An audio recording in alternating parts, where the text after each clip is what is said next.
Happy Monday, Bears fans. Harrison Graham here with another episode of Chicago Bears Now. Today's show presented by Roan. I continue to rock the summer polos because it's hot as hell here in Dallas, Texas. It's hot in Chicago as well. Go check them out, roan.com/chatsports. Code chatsports. Get 20% off with your first purchase. Okay, on today's show, just wanted to explore this topic. Can the Bears win the NFC North in 2023 or not? Let's discuss. I'll have 5 bullet points to point to the fact that I think they can win. I'm not saying they will win it. Again, it's can they win the division this year. I want you guys to answer first. Can the Bears win the North in 2023? Simple yes or no question. Type Y for yes. Type in for no. This will be the pinned comment on today's show. Can the Bears win the NFC North in 2023? Let me know what you guys think. NFC North champs? Well, let's point to these 5 things. If they happen, to point to how they could win the division. I think if Justin Fields becomes one of the most feared quarterbacks in the NFL, that's going to give you a chance to do that. Now, most feared versus best is 2 different things, right? Like, Justin Fields is already feared. Like, defensive coordinators have a hard time game planning for him because of how electric he is as a runner, right? I think he's the best running quarterback in the NFL. I think he has surpassed Lamar Jackson. He's much more explosive than Jalen Hurts. He runs more than Josh Allen and more effectively, I think. He is that dynamic as a runner, and the Bears did a good job, in my opinion, to adding key pieces to help bolster the passing game. So if he gets the passing game going with what already is an unreal running game for Justin Fields, when you look at his numbers last year, that really changes things, right? Because a dynamic quarterback can hide some deficiencies on a football team. Fields actually did that fairly well last year. That's why they were in a bunch of close games. That's why they had a month stretch where they led the NFL at scoring during the NFL middle of the NFL season a year ago. And again, teams already fear Justin as a runner. They do. Like, trust me, like, when the Bears are on the schedule, teams are like, oh, God, we got to deal with this headache. Like, he's just going to run around and break tackles and rip off 30-yard runs, which he did a ton of last year, 50-yard runs. Like, you can't game plan for that if you are opposing defenses. I mean, sure, you can run quarterback spies and do some different things, but again, that's where the passing comes in. If that takes off, it's like, then you're really in trouble for different teams. And look, you look at the NFC North quarterbacks, Kirk Cousins, Jared Goff, really good years last year. Definitely not taking anything away from that, but even in a bad Bears passing attack, Fields still accounted for 3,400 yards and 25 touchdowns against just 13 turnovers in 15 games. And that was with very little help around him for most of the season. Jordan Love obviously has not played much. Those are his career numbers because he hasn't gotten a chance to play. But when you look at the division, Cousins and Goff, how much better are those guys really going to get at this point? Justin Fields can get a lot better. Like, he can go from middle of the pack to whoa. Like Jared Goff, Kirk Cousins, Goff just had the best year of his career. Is he going to get better than that? That seems unlikely for a guy who's been around as long as he has. Sure, Jordan Love could also be a guy that comes out of nowhere and becomes really, really good, but this is his first year as a starter. Fields' ceiling is massive. Like, it is easily the highest of the division because he's already the best runner in the NFL at the quarterback position. If the passing game clicks, he will terrify opposing defenses, believe me when I say that. All right, guys, the Cowboys Report has passed us in our month-long subscribe battle. They have 120 new subs this month. We have 106.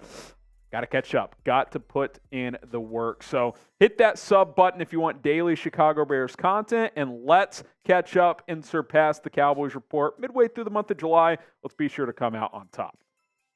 All right, next up, how can they win this division? I think the run defense has to be much improved. There's no doubt about it. I'm going to outline just how bad the run defense was last year and why I think it should be a lot better this year. But first, let's show some love to our sponsor, Roan. Again, I keep rocking the summer polos because it's hot and they're comfortable with their 4-way stretch fabric that makes their commuter collection, which is all their clothing items, comfortable, breathable, flexible. And that is what Roan has done, is reinvented the male's closet for you. They help you get ready for any occasion with the most comfortable pants, dress shirts, quarter zips, and polos. You never have to worry about when you wear products from the Roan Commuter Collection. I mentioned that 4-way stretch fabric. It provides that breathability and flexibility that leaves you free to enjoy whatever life throws your way. Round of golf, happy hour, date, interview, whatever you're going out and doing, wear Roan because you're going to look good, but you're also going to feel good while doing it. Their wrinkle release technology is excellent as well. And machine washable clothing, pants, shirts, throw them in the washer, air dry them. You're good to go. You do not need to go to the dry cleaner with Roan. Go to roan.com/chatsports. Use code chatsports to get 20% off. It's RHONE.com/chatsports. Code chatsports, 20% off. That link and code are in the description of this video. It's something we haven't talked about a ton this offseason, just how bad this rush defense was last year. And this is something we haven't been used to, right? Like, or it's like, they can't find the quarterback or the offense isn't good enough. The defense, and in particular the rushing defense, was just atrocious last year. You're giving up $160 a game, second to last in the NFL, 31st. 31 rushing touchdowns allowed, which is just brutal. I mean, that's almost 2 a game. Dead last in the NFL, 5 yards per carry, just about 27th. Huge improvement there. And I think the Bears actually did a pretty good job to help improve those numbers, right? Like, we've talked about a bunch how the Bears haven't added great pass rushers, and I'll stand by that. But what they have done is bolster that interior. Andrew Billings was the 13th best run-stopping defensive tackle per PFF last year. He's going to help in that regard. Gervon Dexter, Zacch Pickens, they should help against the run.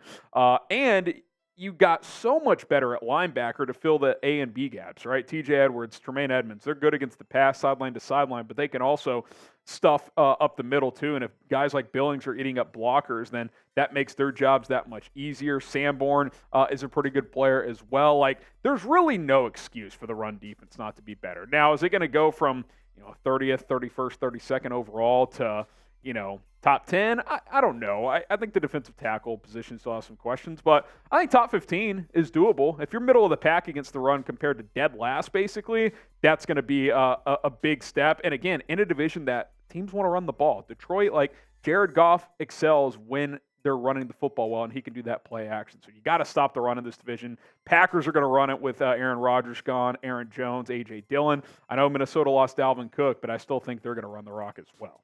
Okay, next up, DJ Moore elevates that passing game. If his impact is felt, then that's going to help, right? That ties back into point one. If Justin Fields can get the passing game going, he's going to be one of the most feared quarterbacks in the NFL. It's going to help you win more games, and DJ Moore is the guy that can help elevate that part of this offense, right? I mean, we've talked about it time and time again, how A.J. Brown helped elevate Jalen Hurts' passing game, how Stephon Diggs helped Josh Allen take off. We're hoping DJ Moore, who's basically been an 1,100-yard guy despite a slight downtick last year throughout his NFL career with bad quarterbacks. We're hoping he elevates Fields, and that Fields elevates Moore too. He's the most talented quarterback Moore has ever played with in the NFL, and you just get that domino effect, right? Like last year, you're trying to force Darnell Mooney being a number one receiver. He's not a number one, but he is a good number two. He had a 1,000-yard season in 2021. If Claypool can just be a solid number three, you're feeling good about that. Then you got the complementary pieces in there as well. Tyler Scott, St. Brown, Velus Jones, Dante Pettis. Offensive line should be better with Darnell Wright plugging in at right tackle. I think Whitehair moving over to center is going to be a huge upgrade from Mustipher. You get Nate Davis in here. Tevin Jenkins slides over to left guard. Guys moving around a little bit, but if that can come together, they should be able to protect Fields a little bit more than in the past year and a half or so. The passing game will elevate. There's just no doubt. It was just too bad last year. Like, there's no way it doesn't improve just by the fact of the numbers have to. But when you factor in the additions that have been made, led by DJ Moore, the passing should be better. Now, is it going to be top 10, top 15, top 20? I don't know. Like, it might still be like a bottom 10 passing attack, but it's not going to be one of the worst. I think it's going to be much better than that. Over under 200 passing yards per game, because, look, you don't need this to be a lethal passing attack, right? Like, you can still be pretty balanced that runs the football more. 200 a game, that would put Fields at 3,500 passing yards on the season.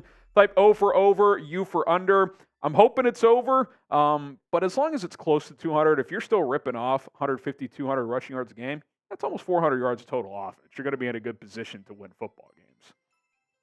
Which gets us to the running game. Efficient and explosive. The Bears led the NFL in rushing last year. I know it's hard to believe, but, well, when you have a quarterback that rushes for 1,143 yards, it certainly helps, right? But I think the running back position, even though you lost David Montgomery, might even be stronger. Khalil Herbert led qualified running backs in yards per carry last year, 5.7. A lot of people don't know that. He was really good in this system.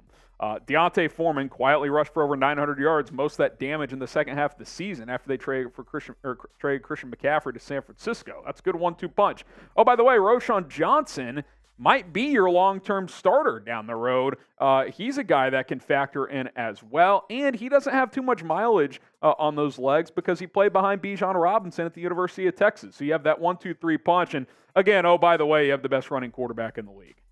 Ideally, Fields doesn't run for 1,100 yards. The passing game improves, and he doesn't have to take off quite as much. But even if the passing game does take off, he's still probably going to rush for 800. I mean, he's just too good of a runner not to. Like, he's going to rip off the random 50-yarder every once in a while. He did it all the time last year when teams knew the Bears struggled throwing the football. What's going to happen when they know they can throw the football? Like, those runs are still going to be there for Justin Fields. So I expect this rushing attack to be explosive and at or near the top in the NFL in rushing once again.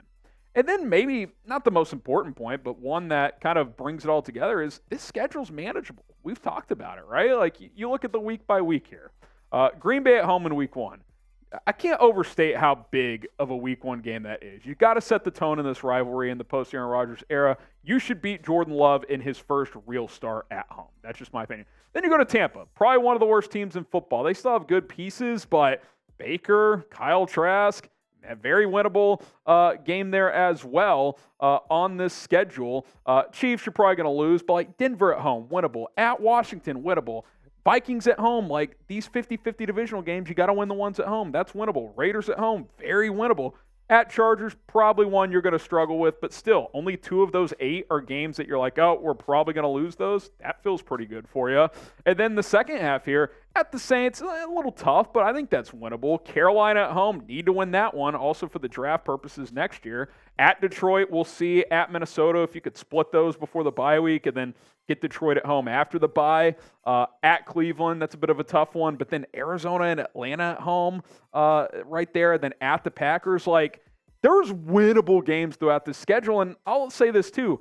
The NFC is just not Murderer's Row. Like, the NFC is not a tough conference. The AFC is the better conference right now. So when you factor that in and factor in the division and look at the schedule and the leaps that Justin Fields should make and the additions that Ryan Poles made, and hopefully this coaching staff still all being here year over year from last year to this year, I think they at least can win the division. I'm not sitting here saying it's going to happen, but I'll ask you again, yes or no. Can the Bears win the NFC North in 2023? Type Y for yes, in for no. I do think that they can. If you asked me today and said, you have to make a decision right now, would I pick them to win the division? Probably not. Like, I'd probably take the field over the Bears. But again, it's doable. The division's not that tough. The schedule's manageable. Field should take a big jump. Like, to act like it's impossible, I think, is just a bit ridiculous when you add it all up. All right, guys, appreciate everybody for tuning in. We'll be live tomorrow like we are every Tuesday, 4 o'clock Eastern, 3 Central Time. Give me your thoughts on the Bears' divisional chances down in the comments on today's video, and we'll see you tomorrow with our live show.